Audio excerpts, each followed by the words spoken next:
Could we have roll call, please? Crombie. Here. Guyant. Here. Jacobs.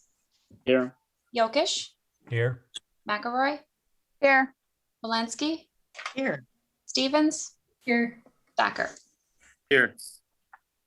Okay, I would like a motion to approve the minutes from the Committee of the Whole meeting on March 2nd. I'll move to approve.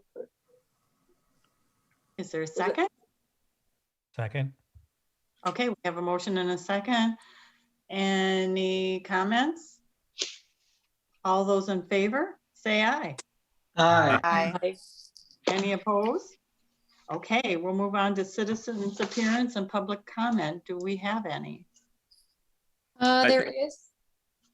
We should have a survey monkey out there. I'm sorry. Yep, Right. that's all right. There is a public comment. Did you want me to read it, or How does the committee feel? Do you want her to read that? It was a short one. Yes. I see Alder Stevens shaking her head, so please read it. all right. So it is from Joe Chase of 923 Broadway Drive. And okay, since the city of Sun Prairie has recently received a recognition award for its comprehensive plan, I, as a local historian and president of the Sun Prairie Historical Society Incorporated, would like to support the plan by submitting a list of historic properties to meet the criteria listed in Volume 2, Chapter 3-4 Goals, Policies and Actions. Sections 3-9, goal number 1, cultural resources, item number 6, which reads, maintain an inventory of historic sites and buildings within the city. This list is a compilation of properties within the city of Sun Prairie that have been accepted as historically significant and placed on both the Wisconsin Register of Historic Places and the National Register of Historic Places.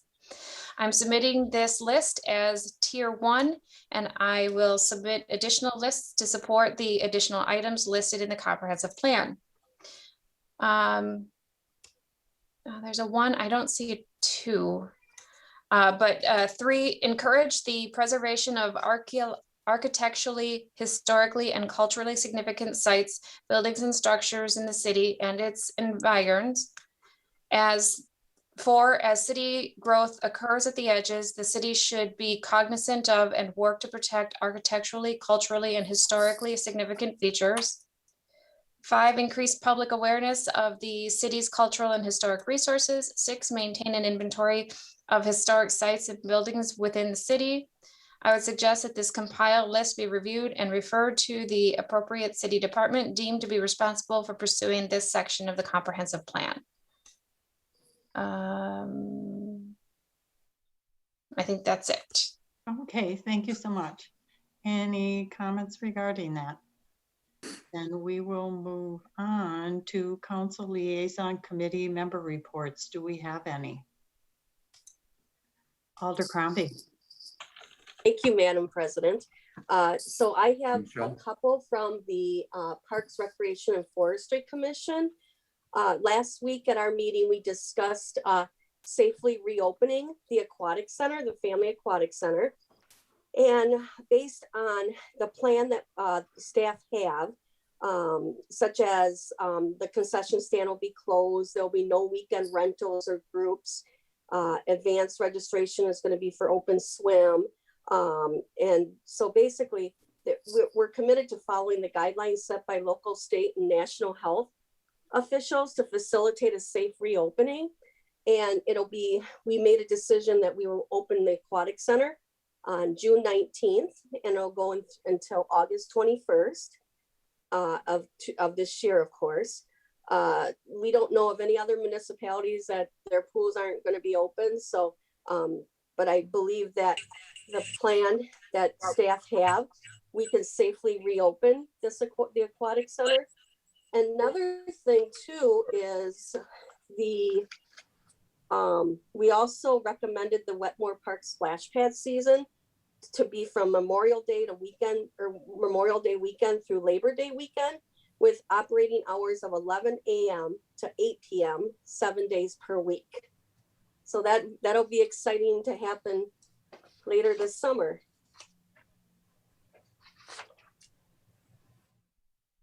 And that's all I have. Thank you so much. Any other reports? Alder Stocker. Thank you, Council President. I have an update on the Colonial Club from Bob Power. I was over there the other day as I heard rumors that they would be open. So Bob gave a synopsis here that he wants me to share with the council. We continue to be open for home delivered meals, adult daycare, supportive home care, case management, and transportation. We're also still allowing one-person appointments for the exercise room, computer lab, and the gift shop.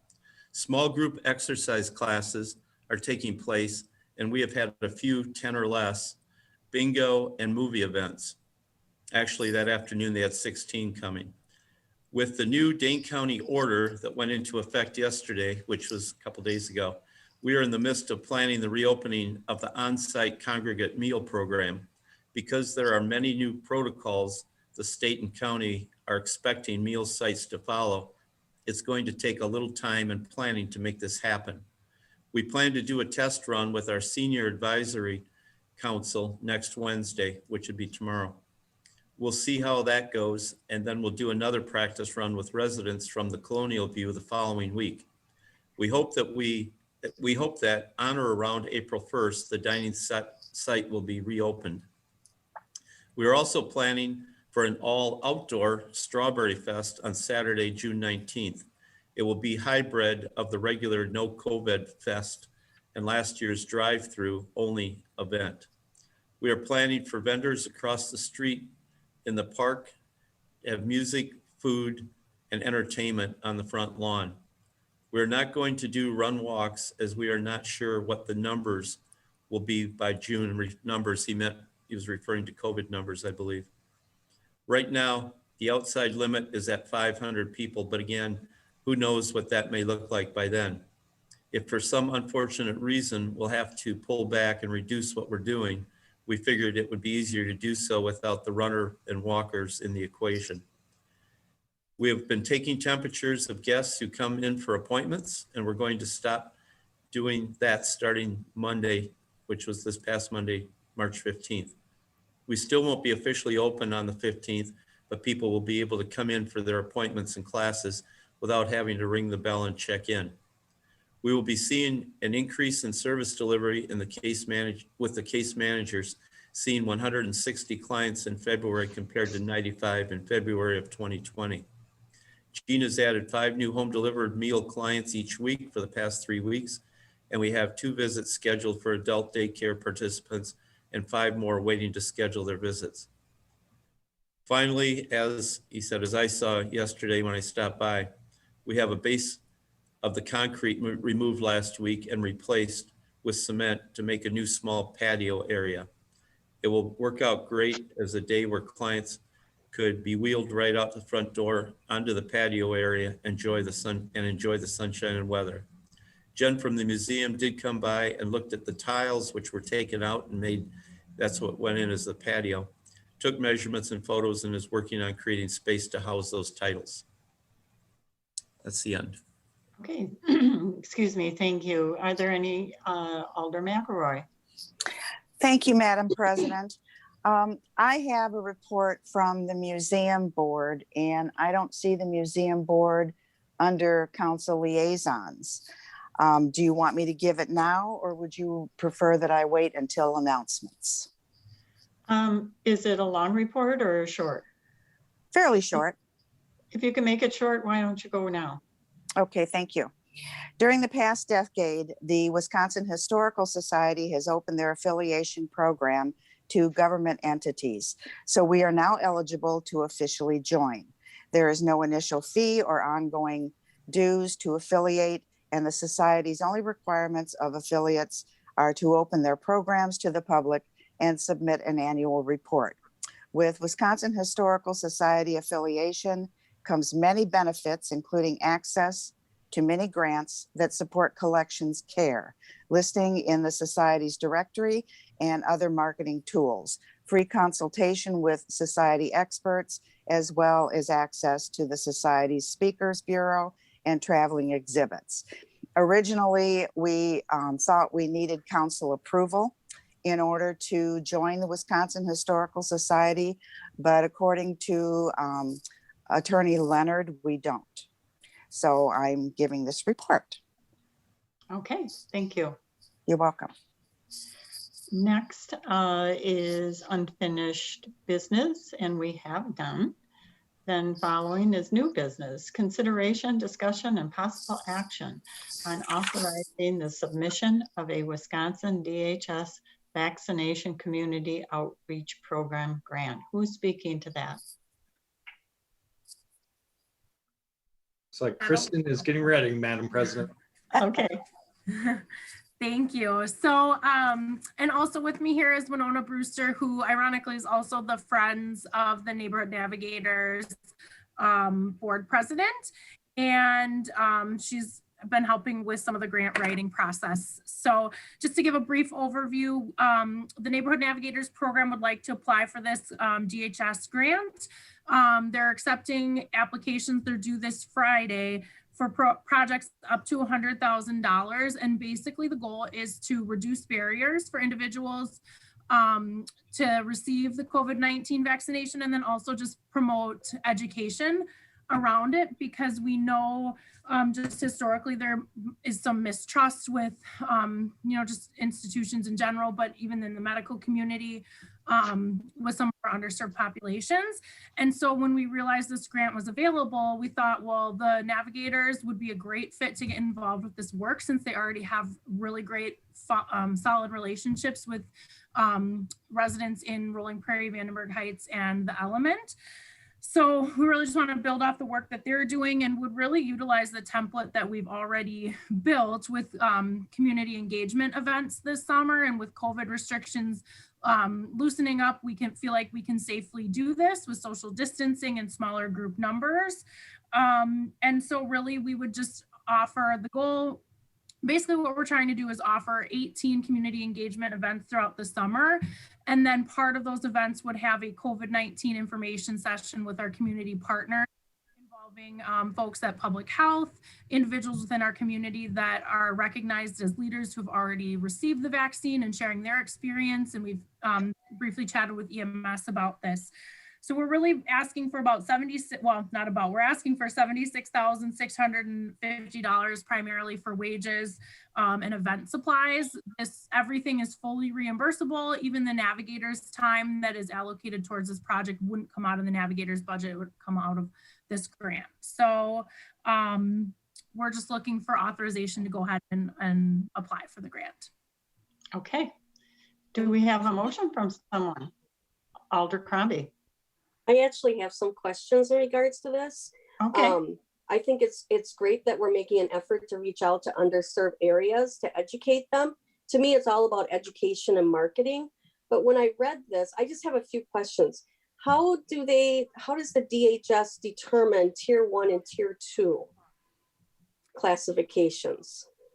So that's our decision. So if I believe the threshold for money, I just have the grant pulled up here. The more money you're asking for, then you're in tier 2, basically. Okay, that's what I thought. Yeah, so we would be tier 2. Yep. And I guess I'm just thinking, okay, so you have $76,000 in wages. Some of that is going to be the Navigator wages, because you had put in the memo a project manager, 2 community liaisons, and a project support assistant. That could be well over. I mean, you wouldn't have anything for like marketing materials or anything, if that's what you know what I mean? And you don't know how much you're going to get anyways, but do you have a plan if we don't get as much? Yeah, so really part of our conversation and deciding how, what, if we wanted to apply for the grant and what it would look like, was having discussion about the Navigators' involvement. And right now we're really at capacity with their ability to take on more. So we felt like, and this is a short-term project, so the money has to be spent by the end of August. So in order for us to really hit the ground running, we felt we need someone dedicated as a project manager for this specific project. and they would be working alongside George, but George has got a lot on his plate, so it's not realistic to ask him to take this on. So we would hire that project manager at 30 hours a week, and it's for an 18-week period. So I do have a line item budget put together, and our wages make up out of the 76,000 about 32,000. That doesn't include, FICA or workers' comp insurance or anything, but a bulk of it is in wages, and then the rest is for equipment. Because if we get the grant, staff's going to need laptops and cell phones and all that, and then there is a significant portion allocated for the actual event supplies and providing box meals and those kinds of things. So I do have a kind of budget, and we can tweak depending on the amount of money we get. Okay. And I know Dane County, you might want to start doing this if you haven't done this, but they have a COVID-19 conference call on Mondays at 1 p.m. and it's open to like government representatives, public safety, stakeholders. I know I've been listening to it on Mondays, and I've got the number here for you if you need it. So it's a very good, I've been doing it now for the last 2 months actually. So it's a wonderful resource to use on Mondays at 1 o'clock. So I'll make a motion that we move forward with recommending that that we apply for this grant. I second the motion. Okay, we have a motion and a second. Alder Stocker. Yes, I have a quick question. Kristen, you actually answered the question I had. And my question, as I read the memo, was that the Navigators are going to play a key instrumental role in this. And so my question was going to be, why hire these outside personnel when the Navigators are already right here and there? But it sounds like they're pretty much out of bandwidth right now as far as helping. So I guess the further follow-up question is, if they're out of bandwidth, how are they going to have any time to help, or what's going to be given up as they engage in this project? So the beauty of this project is just how collaborative it is and how intertwined it is with the Navigators. So in the work that they're already doing, we envision these community liaisons that we would hire to walk alongside them to help build those relationships. So if the Navigators are out door knocking for some other thing, then they're bringing a community liaison with them, and they're doing it together and kind of doing like a soft handoff. So it really wouldn't interfere with the work they're already doing. It's really just kind of adding this component in without taking it to the next level of actually having to plan another event or having to follow up on things. We'd have a team specifically for those portions of the project. Okay, that sounds good. So they're going to basically be multitasking and doing their normal duties as they're introducing the collaborative effort. Yeah. Okay, that sounds great. Thank you. Okay, any other questions? Are we ready to vote on this? Alder Guyan. So I want to make a quick compliment to Kristen. It seems like every 2 weeks I do that for you, but you're doing that great of a job.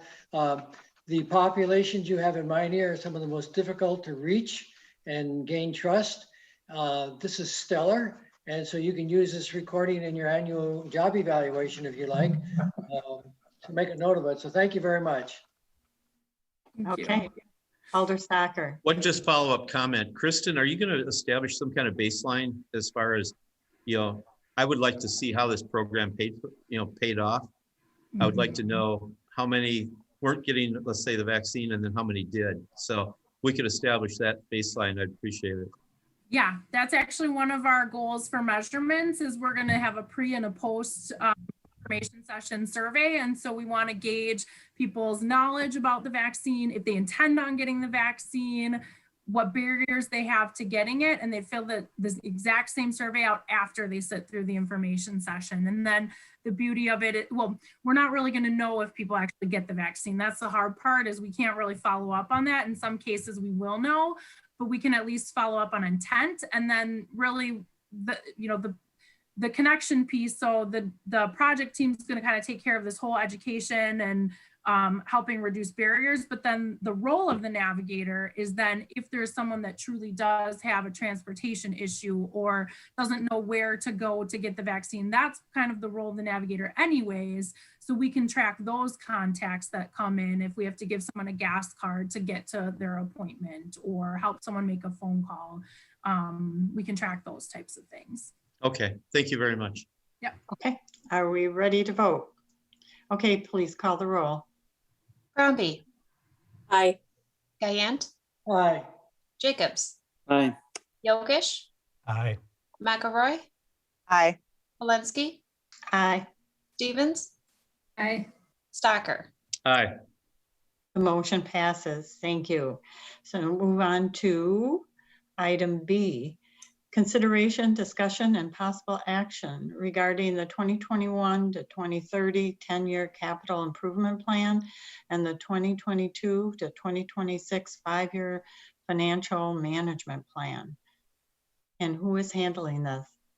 I'll take that one, Madam President. Okay. All right. I think Connie's gonna share screen and we'll take you through a PowerPoint here. There we go. All right, perfect. So we'll walk through this. I want to start off first by saying thank you to Connie and the department and division heads for their work. Many of them are on Zoom tonight, so you can ask questions of them if need be. The City Council asked us several months ago to revisit the 10-year capital improvement plan and talk about the large capital projects that were removed when the plan was approved last time, to revisit that. Staff went a step further and we did a 5-year financial management plan to go along with the 10-year capital improvement plan, and also a 5-year staffing plan so that you had a full picture of the city's financial position for the next 5 years in the case of a financial management plan and the staffing plan, but 10 years when you're looking at capital improvement projects. And we'll talk a little bit about each of them. So we'll go to the next slide. So our goals, if you remember last time we discussed this, was to kind of determine how COVID-19 would be affecting the city's financial position. We have a good understanding of that now when it comes to city operations and the city budget. Was also to look at 3 major projects. All of them have been addressed in this plan that we'll be presenting to you, which include the library, the aquatic center, and the public works campus, which you're all familiar with. And really take a look at the financial needs of the city as we continue to grow. The city has not slowed down, even though COVID has gone on. We've continued to grow as a community. So we'll go to the next slide. You'll see in the 5-year financial management plan, we've been very conservative in our projections. So our projections of growth, we'll talk about that. I think the assumptions which you're looking at on this slide are consistent with what has been approved by City Council in the past, as far as where we project revenue in the cases of additional revenue being added to the budget. What we've done with healthcare and WRS, those anticipating those costs, we've been fairly conservative in the way we've approached this, and it does, because of the city's growth, allow us to make some investments, and we've included them in the plan for your review and consideration. Let's go to the next slide. So we've based our assumptions, and you can see how single-family homes have continued to be strong even in 2020. So we haven't seen a decline in growth. In fact, we've continued to do extremely well as far as growth moving forward. And we've built this into the 5-year financial management plan. We'll go to the next slide. So there's additional assumptions that we've built in. One is that single-family home growth will continue throughout the 5-year period of the financial management plan. You've seen the average home value increase from $250,000 several years ago. Certainly when I came to the city, that's the average value. Now it's $325,000 is what we're projecting. So we continue to see property values increase and new home starts continue. We'll go to the next slide. The staffing. So one of the most significant expenses on the operational side is staffing. And so we've asked the department heads to submit their proposals of what they need for staffing. So the items that you see listed on this chart are all the items we factored in, all the positions we factored in to the financial management plan. So these positions have been accounted for. You've received in your appendix all of the positions that were requested. So they don't all fit. So there's obviously positions that we have left out, but we wanted to make sure you were aware of those positions, just like the capital improvement plan. Oftentimes you'll see in the capital improvement plan a list of projects that have been funded, the ones that staff is recommending and including, and the ones that did not make the cut or are unfunded. This gives the council the ability to check our work, check the priorities that we've selected, and make different choices perhaps than what we have funded. The things we've focused on, as you can tell from the staffing plan, is public safety. The city council at budget time, the mayor had invited the chiefs to come in and present their needs over the next 5 years. And that was done intentionally so that the council would be aware of the needs, especially the significant needs in the area of public safety. And even in this staffing plan, we don't include all of the positions that the emergency services have requested. So for example, we include 7 police officers when the request was 9. EMS, we've put in the paramedics, the full-time paramedics, but have not included the lieutenant positions. So we have not covered all the ground, but we've made some significant progress in trying to shore up public safety over the next 5 years as the city continues to grow. One position I wanted to point out in here that's different than what you've seen before is a social worker position in 2022. We wanted to include a significant investment on the part of the city in mental health. We weren't sure what that looked like as far as what we'd be purchasing.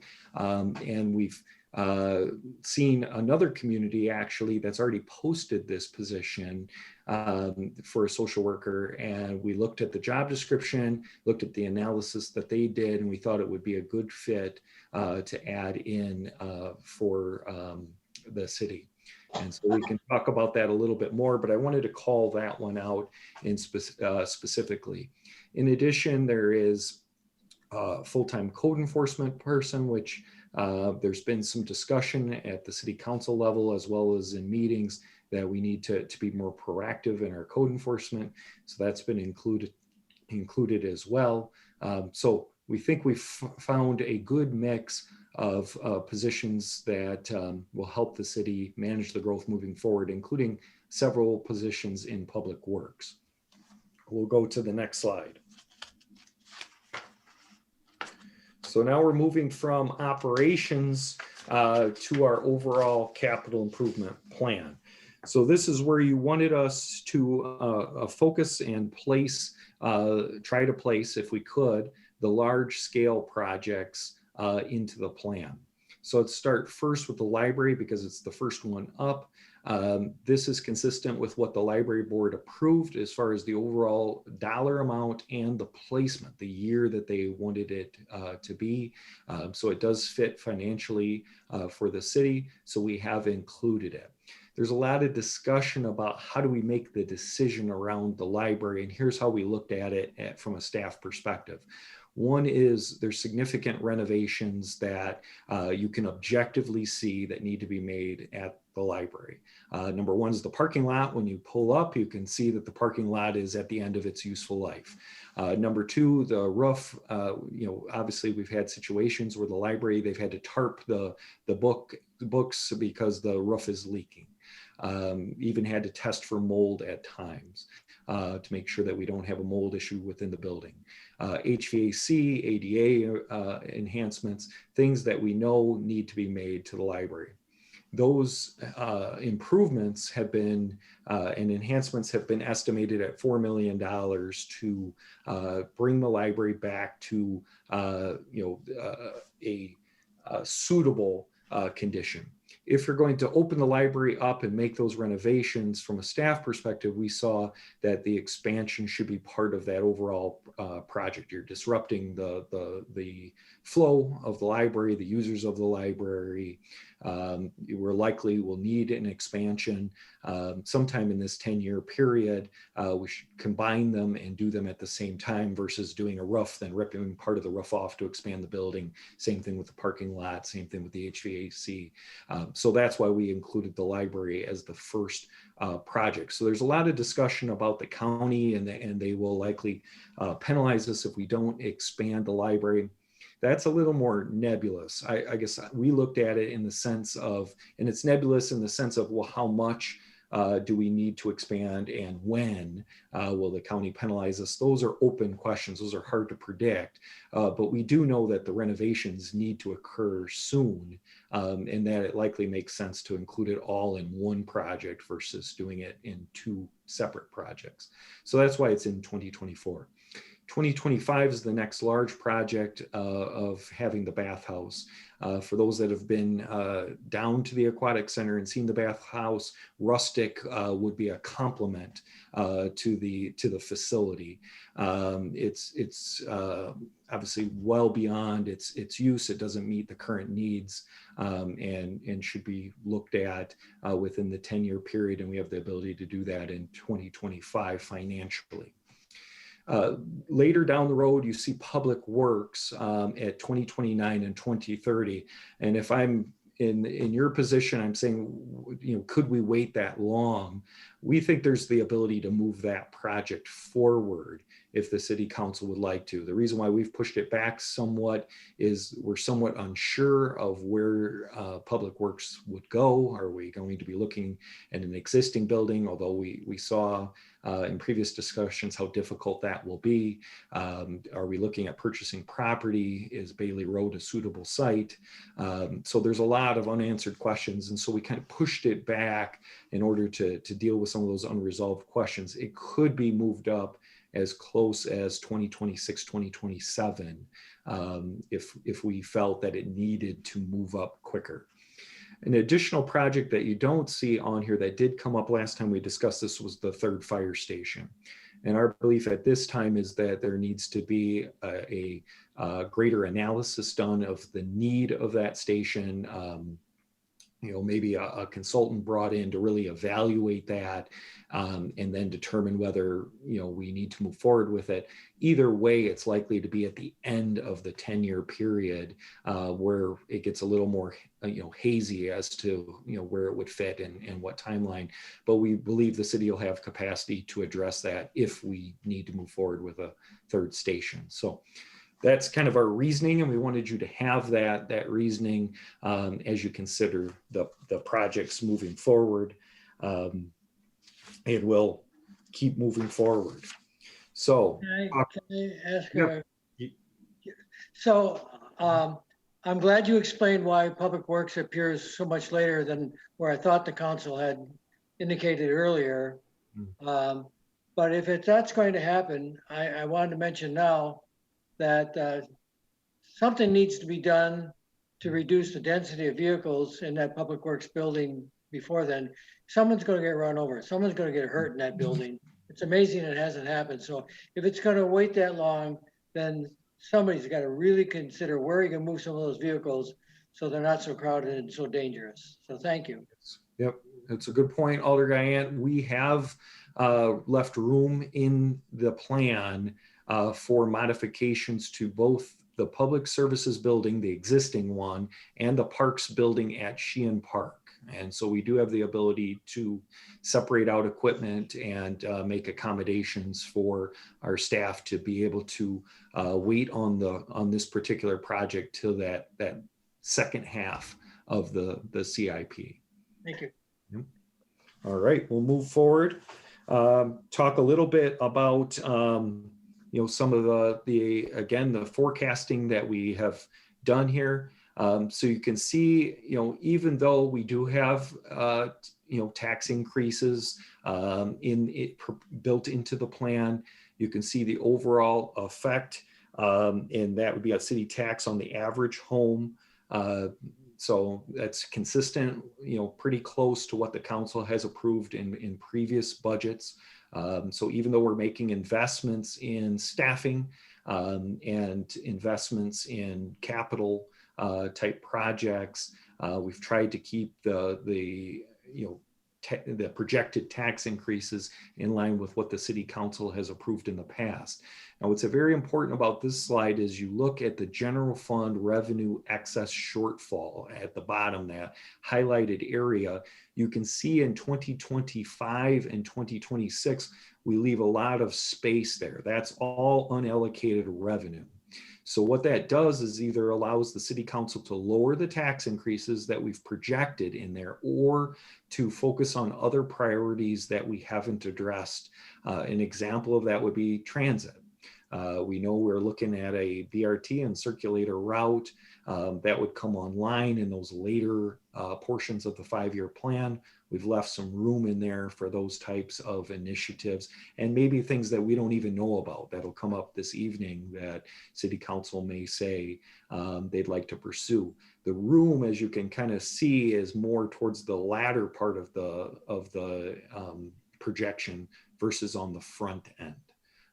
So we really want to focus in on that latter part if you have initiatives, or if you believe that the revenue we've projected is too high, then we can make adjustments later, keeping in mind that the latter part is always flexible. There's going to be things that happen that we're not aware of that will come up, but it isn't a situation where we have taken all the space, gone right up to what council would feel comfortable.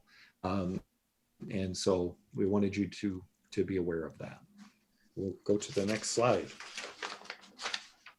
So this is where the proof is in the pudding, in the sense of, have we stayed within what council has historically approved as far as budgets? And you can see that it is fairly consistent, a little higher as far as the overall average, but pretty close to where the council would usually is when we're considering annual operating budgets. We've tried to stay within that.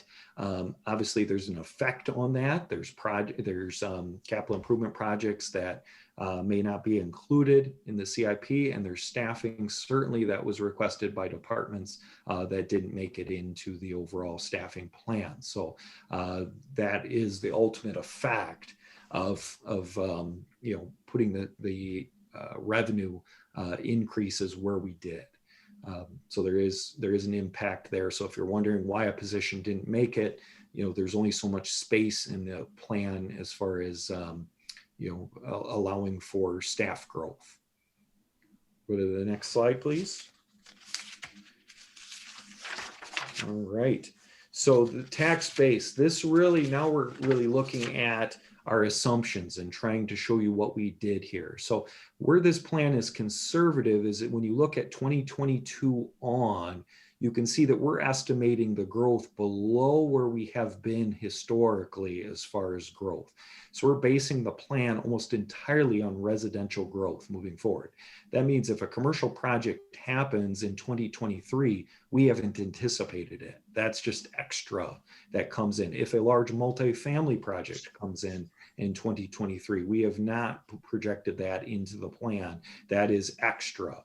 And so there's a lot of room, most likely, for additional initiatives beyond what we've contemplated here as we experience growth moving forward. So it's still a conservative projection of growth for the city and what we're able to accomplish moving forward. And so we wanted you to see that illustrated out, that this plan is still a conservative look at our financial future.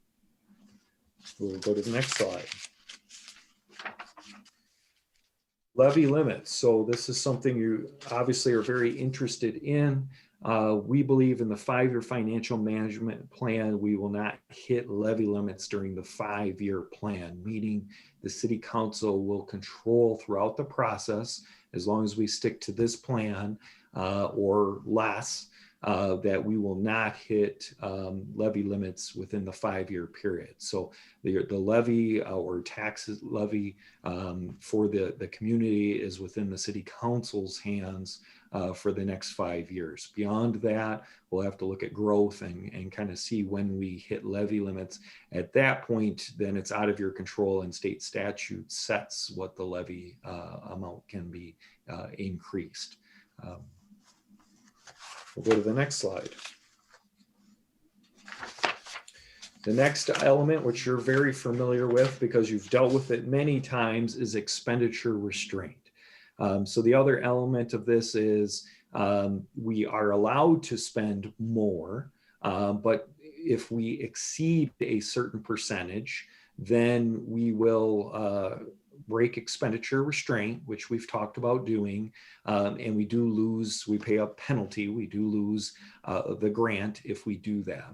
And in this plan, we are recommending that we break expenditure restraint in 2022, reformulate our budget. So there's some moving around that occurs with funds and things of that nature. So we do that in 2022. We'd lose the grant for 2023.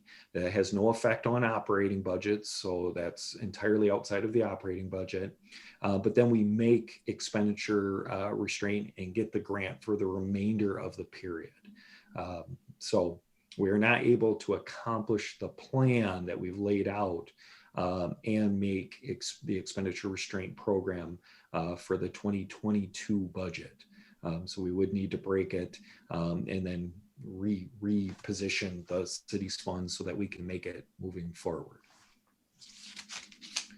And this is common.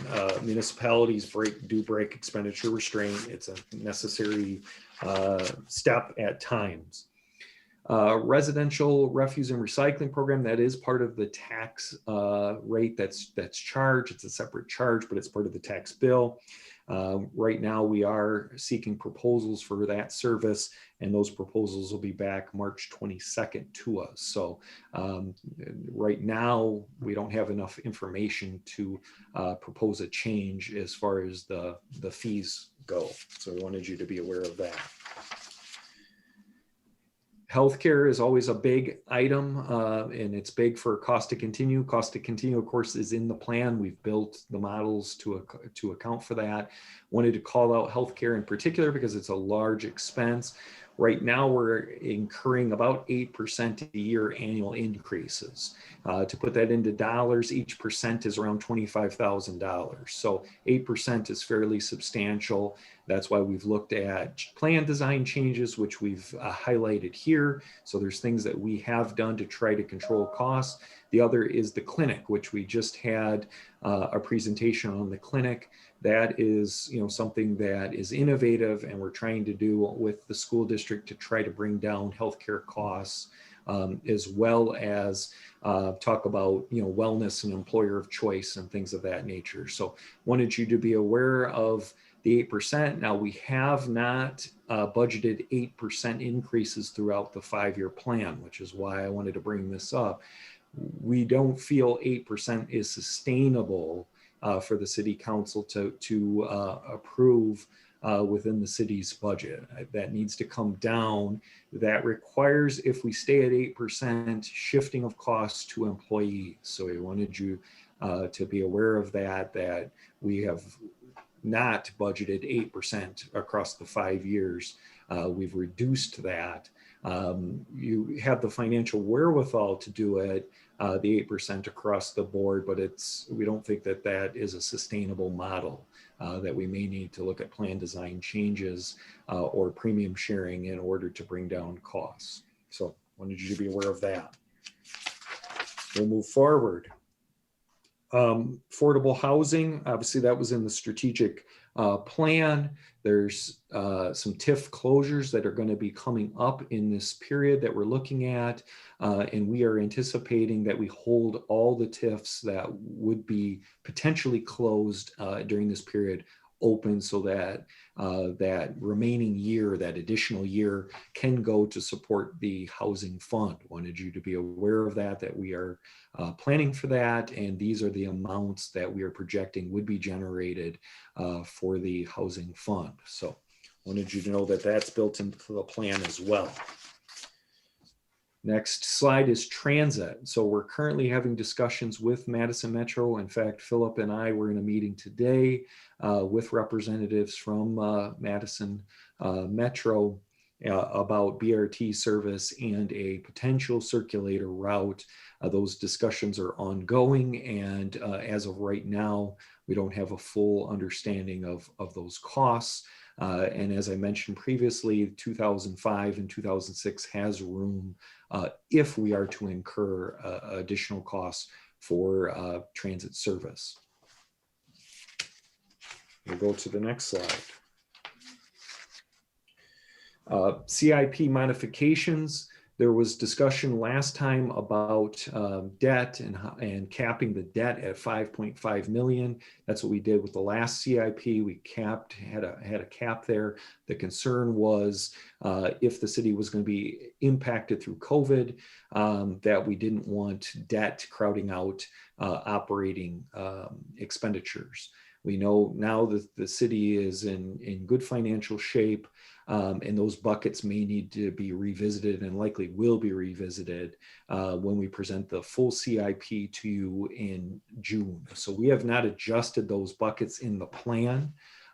We may want to adjust those buckets, in particular, the $4.5 million in street rehab.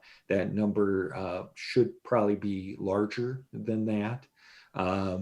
And so, you know, we'll likely look at that in June to make any adjustments to the overall buckets that you see there, those 5 allocations. Next item, and coming to the end here, is the infrastructure.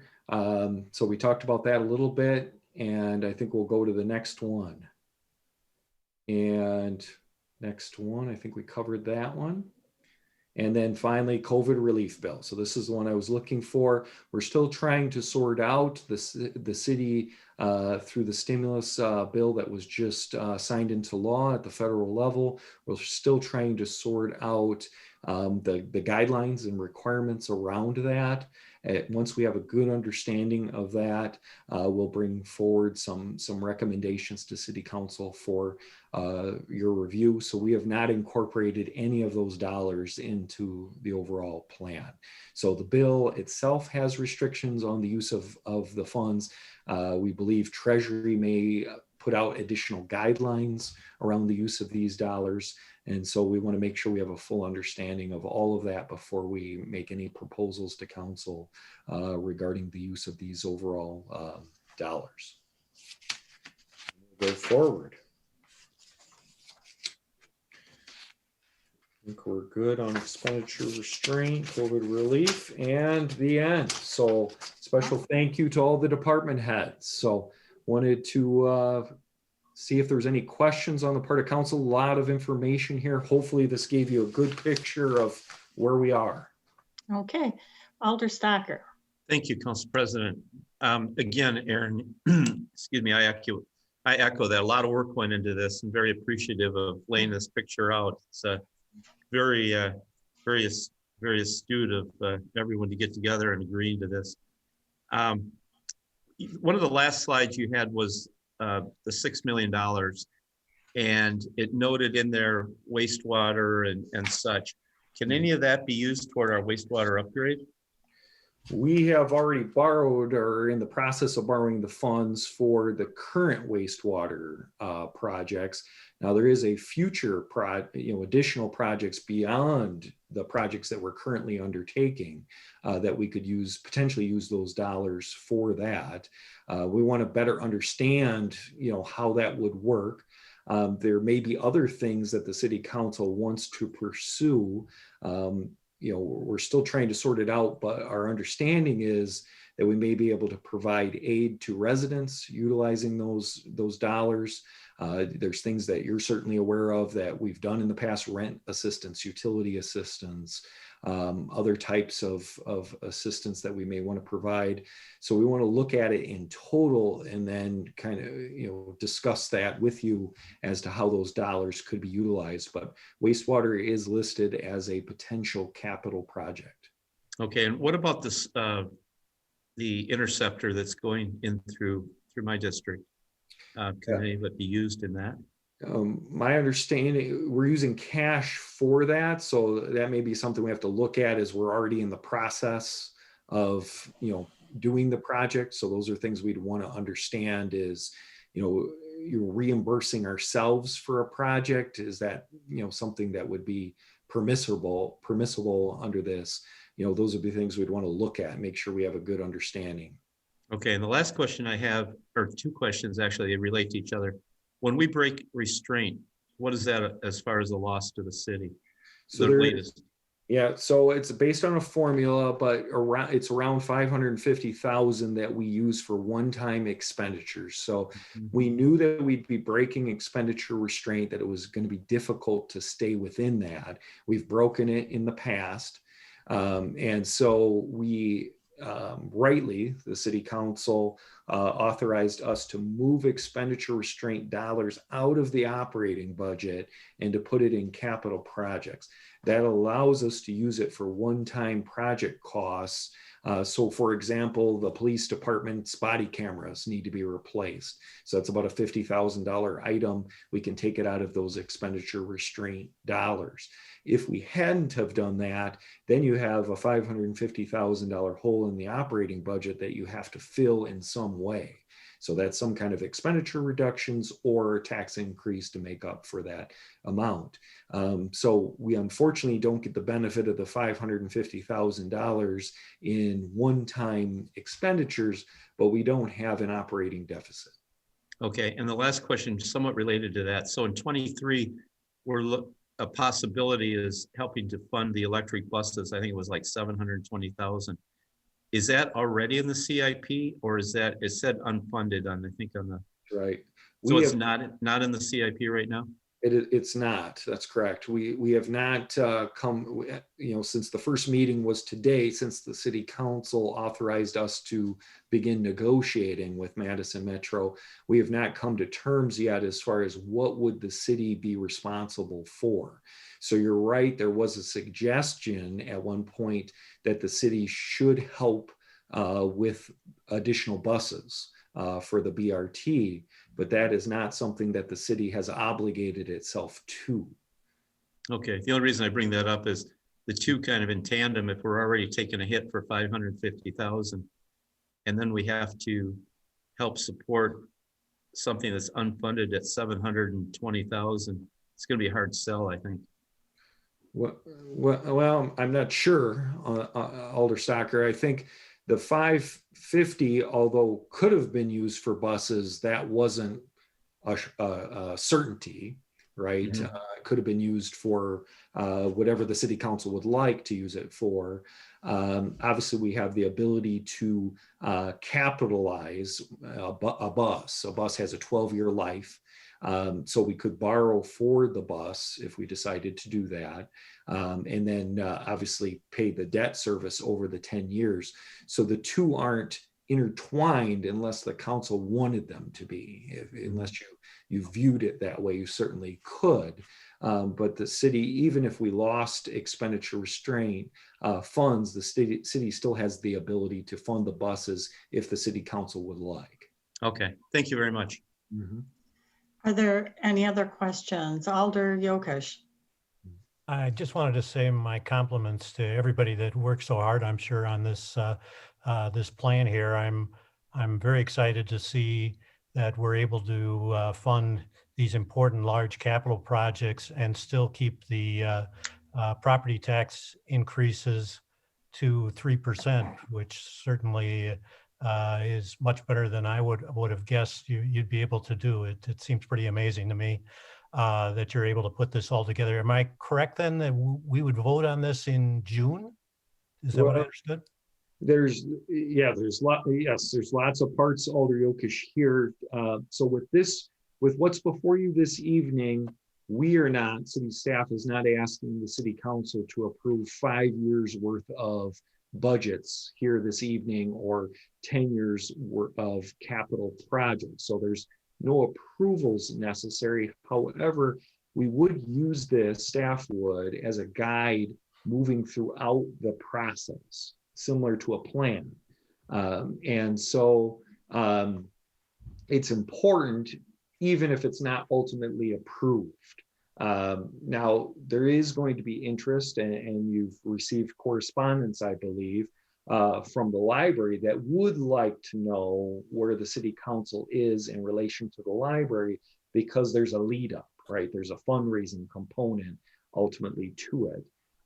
That could be done at this point, or as you mentioned, Alder Yokish, when the CIP comes back in June and you look at the CIP in its total, then that could happen at that time as well. Obviously, I'm sure the library would like sooner versus later, but that's, I'll leave that up to a conversation between city council and the library board on that. But that's kind of the process, and then we would deal with the operating items, staffing, in the annual operating budget that you see early October. Thank you. Mhm. That's very helpful. Alder Stevens. Thank you, Aaron, for outlining all of these processes, and especially to staff for outlining why things are placed where they are for financial reasons and to make our budget work. As you mentioned, the library is looking to get some resolve around the schematic design, which was slated for 2021 and did not go through last year because we put a pause on this process and wanted to review the 10-year with staffing. And they have $165 in library fund that they would like to use to pay for schematic design so that fundraising can commence. And as everyone has seen, it's $3.5 million that we are asking them to fundraise for. And that takes time. As a fundraising professional, this is a heavy lift. Capital projects like this take time to raise money. And so the more time we can give the library before we enter the next design phase and building phase, the better success this will be. So I would like to make a motion to allow the library to move forward with their schematic design in 21 by using the $165,000 from the library fund. I'll second that. McElroy seconds. Okay.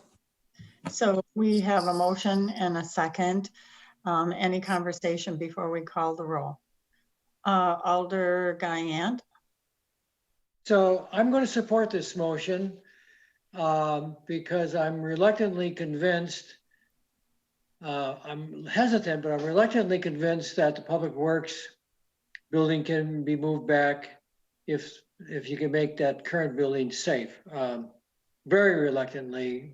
There's always been a conflict of the safety of those folks versus the need for the library. But it's time to settle the library. If the council is going to allow the Public Works to be moved back, and Aaron nods his head, and I take his nod as a commitment that there's going to be a real look at the safety of those workers, then it's time to decide the library, get it going. They've scaled it back. We disappointed them by telling them to go ahead blue sky, and then we crashed to blue sky. And I was in the lead of that, and I'm sorry I hurt people's feelings, but I'm going to support it. Let's do it. And then some other comments about this later. Alder Stacker. Yeah, I have a question for either Alder Stevens or Aaron. I'm fully confident that the fundraising activities will happen for the library, but I guess the question is, what if? What if they don't? What's plan B on this? I guess I want to defer to Alder Stevens unless she would like me to speak on it. I don't know what a plan B is at this time. Okay. Yeah, I kind of, if I could add, I think, there's several options if the fundraising did not meet its target. One is obviously the funds could be returned. They could be returned to the donors. Ultimately, it was an unsuccessful effort. That's unlikely to be the case. I don't think that would be our solution, but it is a solution. The second thing would be to give them more time to continue to fundraise, see if they can improve the funds raised. That may be challenging because the needs of the library, will continue to have roof challenges and other types of issues with the library. So that's unlikely to be the option that we would choose, but it is an option. And then the third option, which I think is the most likely one, is the city would have to cover the gap in fundraising. Okay, thank you. Mm-hmm. Alder Jacobs, you had your hand up as well. Yeah, I've got a lot to say, but I think I'm gonna be the least popular person on the council for this. First, I'd wonder what's the cost of waiting on this? Why is this such a priority to do the schematics? Because things could change, and then I'm not sure what we're going to do. Here's the problem: this ain't my first rodeo. This ploy has been tried by other city departments and institutions before while I've been on council. They insist that they will pay the initial costs, but for the purpose of getting the ball rolling in their favor, and then saddle the council with figuring out how to pay for it. Like Alder Stocker just asked, what's plan B? Well, we don't have a plan B. So in other words, the city pays for it, forcing the taxpayers to pay for that short-term decision, which is getting the schematics now, which is not necessary. I mean, if we can wait 7 years to choose where we're going to put the public works, we don't need to do the schematics for the library right now. So short-term decision, which has long-term consequences. To make this suggestion, to me, you either don't realize that the construction of the library expansion in excess of $10 million while we're still dealing with COVID is not an immediate priority, and that the money is dedicated to a design, and some of you saw this in my email, might be lost if the construction does not happen in a time frame suitable for the design. The growth requirements may change. ADA requirements may change. We may decide to house other entities at the library. I mean, maybe people haven't thought of these. And because if you haven't, then it's even a greater reason to wait in my mind. That could be a colossal loss of money. And I'm concerned about the prudence of the leadership that would move this forward. If this money is squandered in this way, good luck asking citizens for more money. Or maybe the purpose is this to make this a priority by expending the monies and later saying, well, if we don't build this library, now we've lost this investment. And that's manipulative, and it seeks to usurp the process for a special interest. A special interest I feel like my whole life I've supported, but I can't support this. Okay, Alder Jokish. I have a couple of questions. And maybe because I'm one of the newer members, how does the 165 for schematic design relate to the 925,000 for design of library? And also, what does it mean that they have carryover? Does each department have carryover, or? No. Those are my questions. No, I think those are good questions, Alder Jokish. I'll take the second one first, if you're okay with that. So not every department has fund balance or carryover. In fact, very few departments do. The library is one that does. Once the city council sends over its allocation to the library, let's say $1 million, let's use that example, and the library only spends 800,000 of it, the 200,000 does not come back to the city. The 200,000 is kept in a fund balance and can be used at the discretion of the library board. So they're bringing it to the council for your review and consideration, and ultimately a budget amendment. And so they're involving the city council in the process, but it's leftover funds essentially that are within the library accounts. The schematic itself, Shweta may be able to answer better, but I believe that is not a full design like the 900,000 where you'd be drawing, blueprints and getting ready to build something. It's more of a picture of what you want to do. Kind of a overall floor plan kind of layout, not ready for construction, but the ability to have a conversation with a donor and show them what they would be investing in. So it's enough of a plan that somebody could understand what's being proposed. So Shweta, I'll turn it over to you to add on. I think you said it just right. The schematic design is that initial piece that's needed to engage with potential donors. Thank you. Okay. Alder Stacker? Yeah, thank you, Council President. I can truly appreciate what Alder Jacobs was saying, and what's the risk in going out further. But just to answer that, and I hope I'm not stepping on Alder Stevens' toes, there is a cost in waiting. As maybe you've seen, or all of us, if you go to buy a 2x4 these days, the cost has gone up exponential. The cost of construction just continues to skyrocket. And by waiting, who knows what it would be at. And I know, possibly could go down again, but what we've seen lately is it's just spiraling up. In addition, we do know that interest rates are probably about as low as they're going to be right now as far as borrowing. And who knows what they'll be in a few years. Again, these are all things that may or may not happen, but I know there is sometimes a cost in waiting. So just thought I'd throw that. Are we expecting the cost of schematics to go up? Well, I mean, that's what we're talking about here, right? No, I was talking about eventual construction and that. Yeah. Okay, let's, Alder Stevens, I saw your hand up, and now I see Alder Crombie's and Alder Guyant. So it'll be Stevens, Crombie, and Guyant. I was just going to add on with Alder Stocker, the other cost of waiting is that HVAC will fail and it's going to cost us more to replace it. We're going to continue to have additional roof leaks, and the parking lot is in desperate need of repair already. So all of these things are going to continue to add up if not addressed in the near future. Thank you. Alder Crombie. Alder Crombie, you're on mute. My question actually was in regards to the schematic design, the 165,000. And then Swetha had mentioned about potential donors.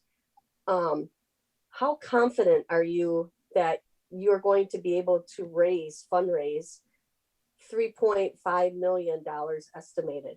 Do you feel that you can, do you feel strongly that you're going to be able to do that in 2 years? I do. Okay.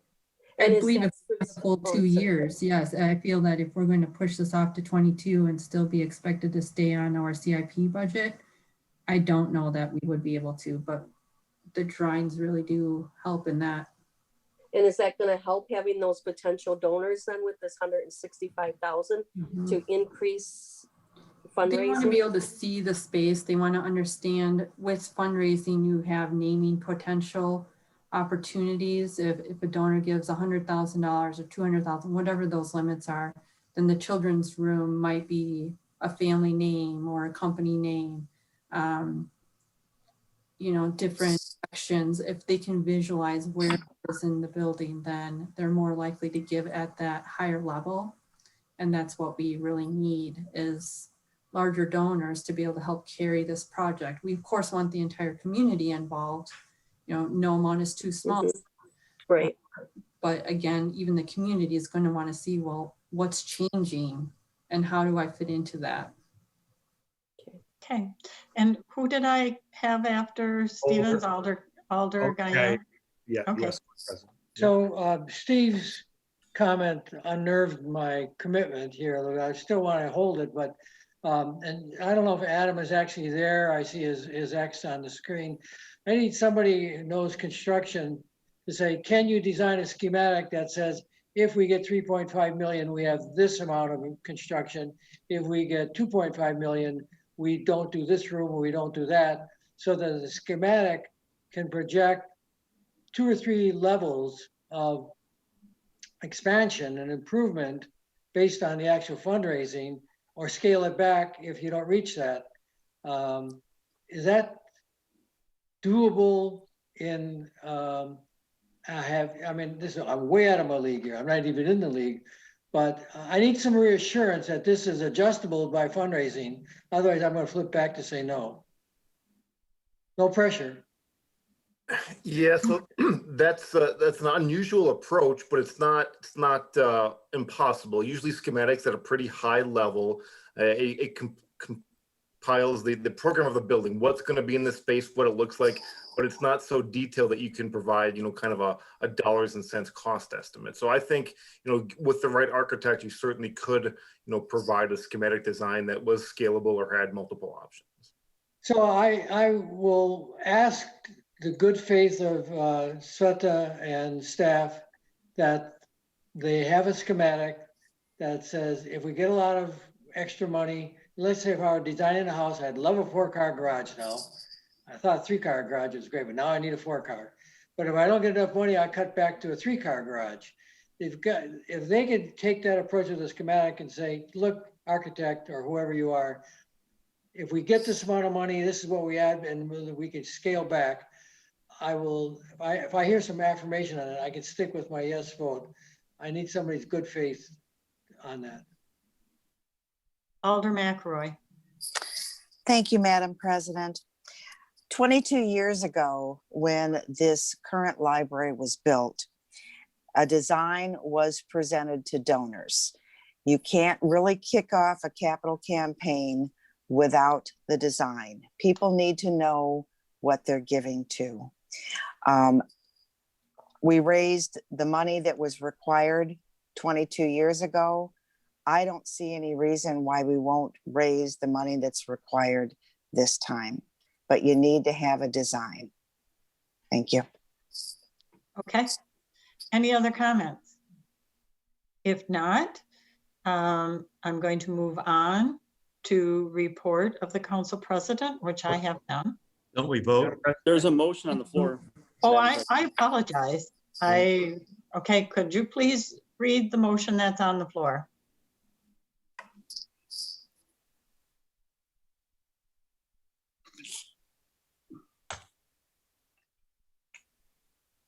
The motion was by Stevens, seconded by McElroy, to allow the library to spend the $165,000 for the schematic design to allow them to start fundraising, essentially. Okay. Could we call the roll? Crombie? Aye. Guyant? No, I didn't hear the affirmation I needed. Jacobs? No. Yokish? Aye. McElroy? Aye. Walensky? Aye.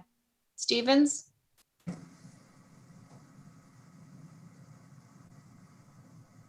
Looks like Stevens. Stephen was an aye. Okay. Stacker? Aye. Oops. Okay, it 6-2. passes. Yeah, motion 6-2. passes. Motion passes. Yeah, Okay. Madam President, before we move on, I know we talked a lot about the library, and that is a big project. So I think we've had a good discussion there. There's obviously a lot involved in the plan, both staffing and other elements.